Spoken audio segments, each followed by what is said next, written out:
Hey guys and girls, how is everything going with you guys today? I'm glad to have you back in the shop. It's still cold here, and yeah, you can see my breath. I told you guys a long time ago that eventually I was going to show you some things about the starters on these trucks. You know, how to go through them, what's inside of them, things like that, common problems. I have done a video, kind of a cursory video on helping get you started to get home if you have a problem, but that's really doesn't help you get the thing fixed, right? So got a starter on the bench here, and I'm trying to get this one to work because it's just sitting around, and if it doesn't work, I need to get rid of it. You know, if I can't get it to work, it's just in the way. So I've got the end of the solenoid cap off here, and to do that, you just take off your nuts and lock washers off the two small studs, and it will slide off. It's a good idea to also take the fasteners off of your larger studs before you get the cap loose, because sometimes you'll want to take these out to clean them up on a grinder or, well, you know, polishing wheel, something like that. So you got to also take your strap off that goes from here to the large connector here. Now, when you do that, it will come out. And if you look carefully, everything is labeled on here. So your trigger wire, your switch wire, your main battery power, and then, I mean, 4 is not very descriptive, but that goes to this little cable right here that goes to ground right there. So, and this one, of course, is just, I think it's labeled 3 there. Yeah, that's just, only thing there is your strap that goes over here. So, you do that, and you take your inner nut and your lock washer off of this one, and put your nut back on. You can slap this with a handle of a screwdriver a few times, and it will come out. You'll want to take this out because you don't want to break this braided, well, not ground strap, but braided strap. Oh, look, I guess you could take it off there too, but I'd rather take the big one off than the small one that may just mess up, right? So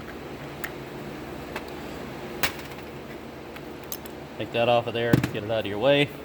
Now to look inside here, you see you got a big copper disc, which is your contactor. Many times you see the two contact points here, one here and one here. And what that does is it connects this one and the one we just pulled out, that other, yeah, this one, together by touching on the back sides of them. So when they get burnt up like that, like this one is, and that contactor is, what you'll do is you'll hit the start button, you'll hear a click and a click and a click, and nothing will happen. Because what's happening is this copper disc is moving forward, but it's not able to make a good contact through all that burn up crusty shit. So you want to take these off, clean them up with some emery cloth, or take them off and put them on a polishing wheel on a grinder or a belt sander, just something to even out the surface again. See, this one is the same way. It's pretty badly burnt, and this is just normal wear and tear over time. They're copper contacts, and they're taking, you know, a high load when they contact, so this happens eventually to all of them. Also, you want to take your copper disc out, and it's a 1/4 inch deep socket, and you can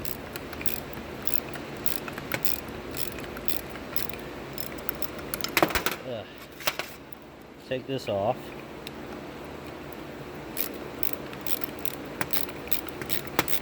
So if you're getting the whole, there, it's spring loaded as well, so you, just so you know. Cool, it's never been turned around. Some guys will just take this, when it gets to this point, they'll take this off and flip it around and put it back in, and that's all they do. And it works for a while, but really, unless you clean these contacts up, you're kind of wasting your time. So there is a small plastic guide in here that if this falls out, you want to make sure it goes back in. It goes around your shaft in there to center that spring, and without it, your spring can get off somewhere you don't want it to be and cause problems. So I'll just set that aside for now. So that's all it is for the solenoid. This is going to be your most common issue with the click but no start. If you've checked your batteries and made sure that they're charged and all your wiring and connections upstream of the starter are good. Usually it's this, it's not the motor itself. So let me see, got a piece of, yeah, this is 500 grit. Let's see.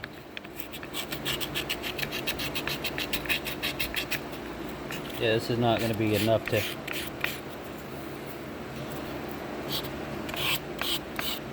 being copper and being soft metal, it's kind of hard to get something that's going to clean it up real good and not clog up, you know. I guess starting out with something a little grittier at first would help, huh?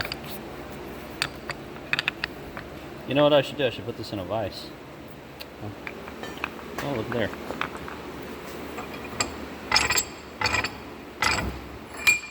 But be careful not to bust your plastic. This is Bakelite or something thereof. And also don't smash the threads because they're copper.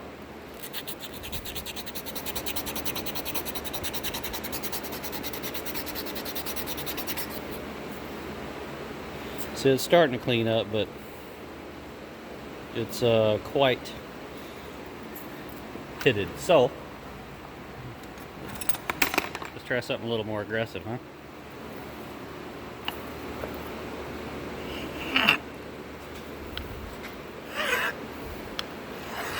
You notice now you can kind of start to see it. It has a, well, the glare, I can see it fine, but the camera's having a hard time seeing it. See how it's like, it's rounded up and there's a flat spot there? It's meant to be that way, it's made that way. So it has a specific contact patch area.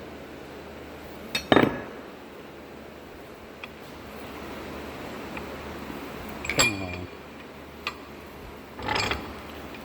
Now it's wanting to try to come out.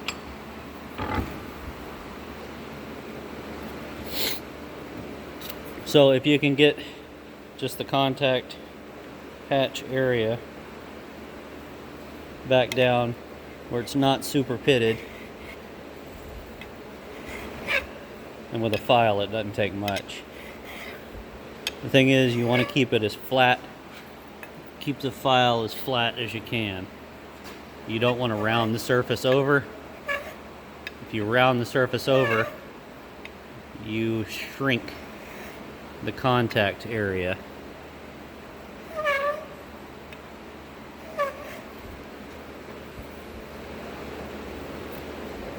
I'm doing a terrible job of this.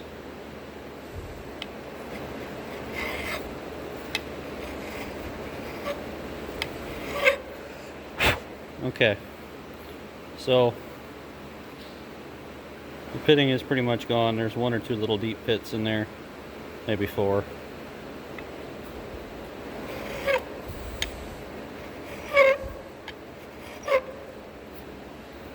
It's good enough.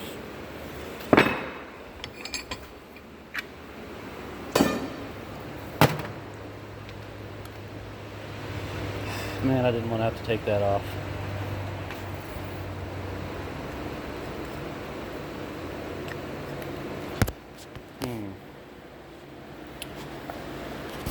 Hang on a second. I need two hands for this. I really don't want to break that braided garbage.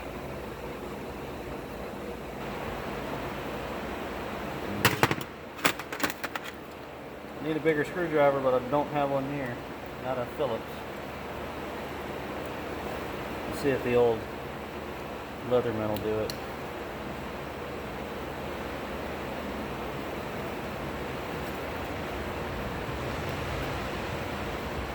Nope. Oh yeah, okay, cool. It almost didn't want to though.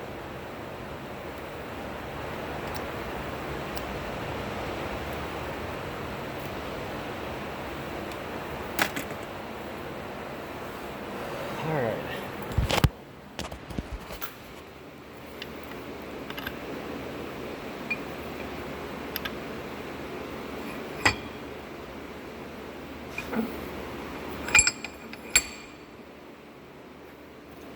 Get snug. And see, that one was, I don't know, that's a weird contact patch.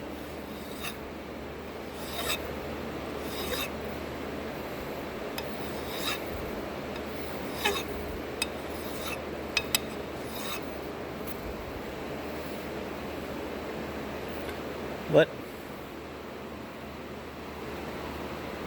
it's a lot better.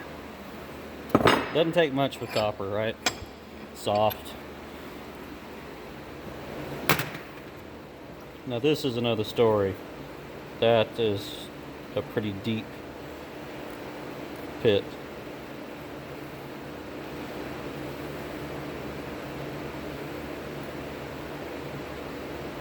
You see, it looks like it's been rotating, but it was tight in there. If you got like a belt sander or something, probably okay. Good thing to do. But trying to flatten that all off, make it smooth again with a file ain't gonna happen. So, in this case, you just turn the disc over and put it all back together. So, hope that you found this informative and helpful. I hope it fixes your problem for you, because it's a whole lot better to do this than it is to buy a $500 starter. So, if you do have any questions about this, be sure to post them in the comments below. Don't be afraid to ask questions. I will get back to you and answer them. Please check out the links in the description. We have sponsors there that support the channel, and it would be great if you'd give them your business if you need something from them. Also, if you'd like to support us, there is a link to our Patreon below. You join our Patreon, you will see all of our videos sooner, and you'll get some other perks as well. So there's also some stuff in development on that end. So thank you for watching. Like and subscribe if you haven't already, and we'll catch you later.